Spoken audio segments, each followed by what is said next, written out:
Radar Reportajes. Más de 1,5 millones de niños muere en el mundo por enfermedades que son prevenibles con vacunas. Por eso en Europa y en Estados Unidos los científicos intentan acallar las voces de grupos antivacunas. Claro, en Chile, justo cuando comienza una nueva campaña, se lo hemos informado, contra la peligrosa influenza, hay algunos que insisten en no vacunarse. Sus razones y la respuesta de las autoridades en el reportaje de Alessandro Minardi y Carolina Gallardo. No hay dos opiniones en el mundo. Las vacunas vinieron para quedarse hace muchos años atrás y han permitido aumentar la expectativa de vida a nivel global. A mi parecer, las vacunas no son necesarias porque las puedo suplir de otro modo. Este es un bien común, es un bien social, no es un bien individual. Más de 100 niños han fallecido este invierno en Norteamérica producto del virus de influenza H3N2. El 80% de ellos no estaba vacunado. La Organización Mundial de la Salud y los Centros para el Control de Enfermedades de Estados Unidos y Europa alertan sobre la baja vacunación contra la gripe en los últimos 7 años. Un riesgo para la salud mundial. El peligro de no poder proteger a la población de una pandemia está latente. Según los expertos, gran responsabilidad la tienen los grupos antivacunas. Este mapa entregado por la prestigiosa revista Vaccines Work tiene alarmados a los científicos franceses que lideran los estudios al respecto. En los últimos 10 años, las graves enfermedades que estaban erradicadas en el mundo han presentado un alarmante aumento. En Rumania, por ejemplo, solo en 2017 se registraron 8.347 casos de sarampión. En Venezuela, 952. Londres presentó 450 casos de paperas y Canadá 533 de tos convulsiva. Del total analizado, el sarampión es la enfermedad con mayor alza, afectando a 40.550 personas en el mundo. Sigue siendo sarampión, por ejemplo, un líder en mortalidad en el mundo, que afortunadamente se redujo casi en un 80% con la introducción de vacunas, pero que también dejan secuelas. Todos debemos recordar las secuelas graves que dejaba la poliomielitis. Chile no es la excepción. El año pasado el 85% de la población en riesgo fue inmunizada, pero para lograr la máxima protección se necesita vacunar al 95%. El peligro de la no vacunación, sea por la razón que sea, en el fondo tenemos la reaparición de estas enfermedades. Eso ya está aconteciendo en países como Francia, en países como Italia. Tenemos brotes en Rumania, por ejemplo, donde las tasas de vacunación han bajado y tenemos la reaparición de enfermedades. Este 2018, a pesar de la contingencia y de la fuerte campaña contra la influenza que el gobierno adelantó en una semana, hay quienes ya decidieron no vacunar. Ustedes quieren que yo vacune a mi hija, pero a mí, ¿quién me respalda? ¿Quién me da la seguridad? ¿Quién me garantiza que mi hija no se va a ver afectada por algunos de todos los componentes que tienen las vacunas? En 2012, el caso de Desiree Becerra y su hija recién nacida cubrió las portadas de la prensa. Su negativa a vacunarla contra la tuberculosis y su posterior rechazo al plan de inmunización nacional la llevaron hasta los máximos tribunales de justicia. La Corte Suprema sentenció que la niña debía ser vacunada, incluso si fuera necesario con el auxilio de la fuerza pública. Y además, el caso fue derivado a un tribunal de familia. Querían ver si era una buena madre, si cumplía con mi rol como correspondía o no.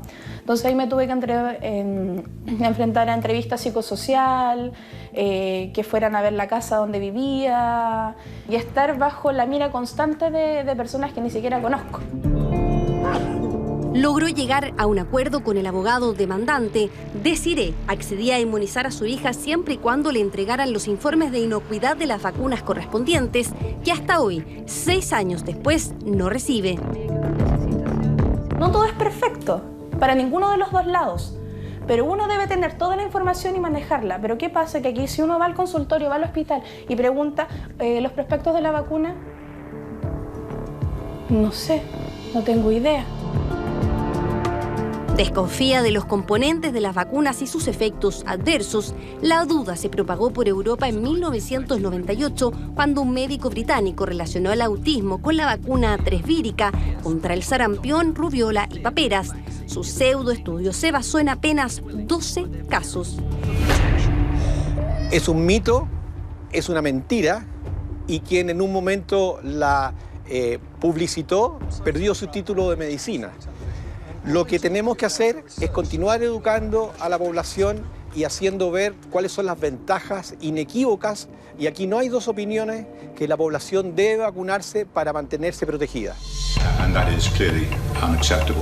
Se comprobó que el estudio fue un invento con fines económicos, pero 2 décadas después las consecuencias siguen siendo graves. Las enfermedades que parecían erradicadas volvieron a atacar.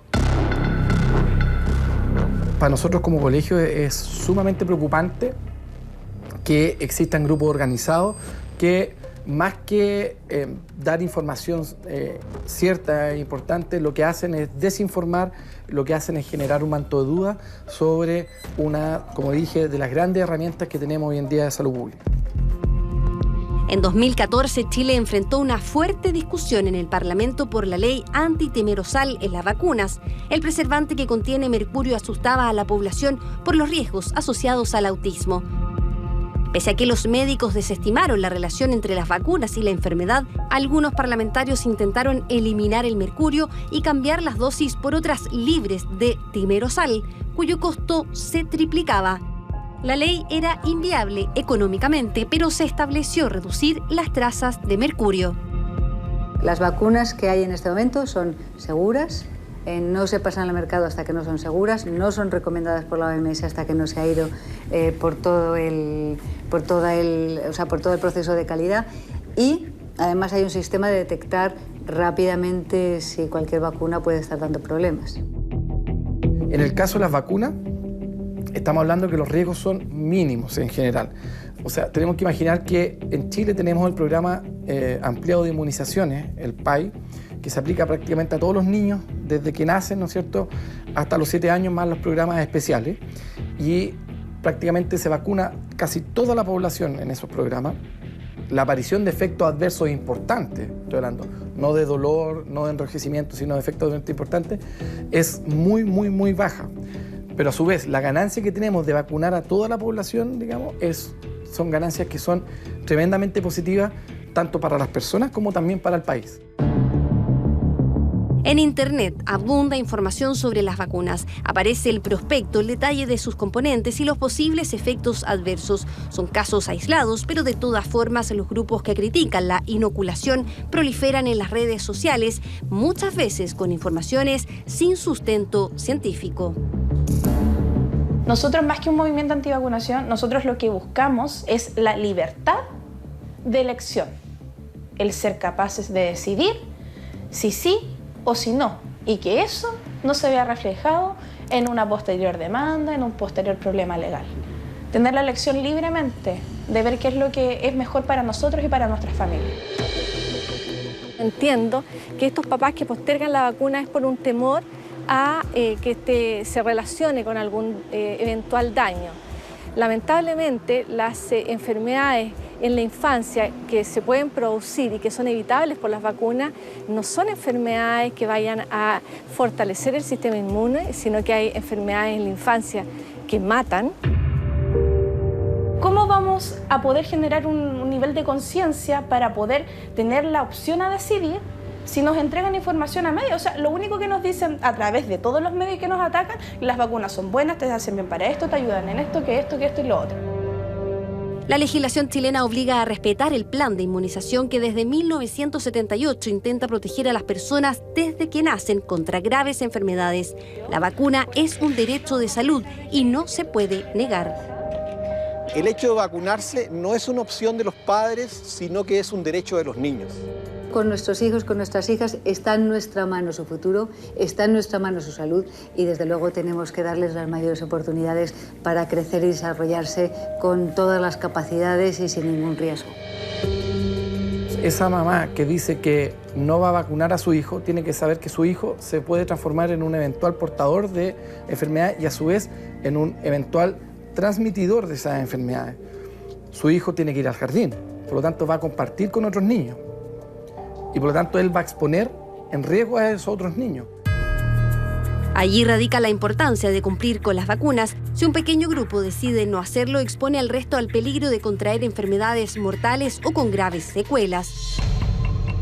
Yo estoy segura que si esos papás tuviesen la información adecuada, probablemente no habrían expuesto a un desenlace como el que estamos observando en Estados Unidos. Y lo comento porque el 80% de los niños fallecidos en Estados Unidos en este momento de circulación de influenza en el hemisferio norte se han producido en niños no vacunados.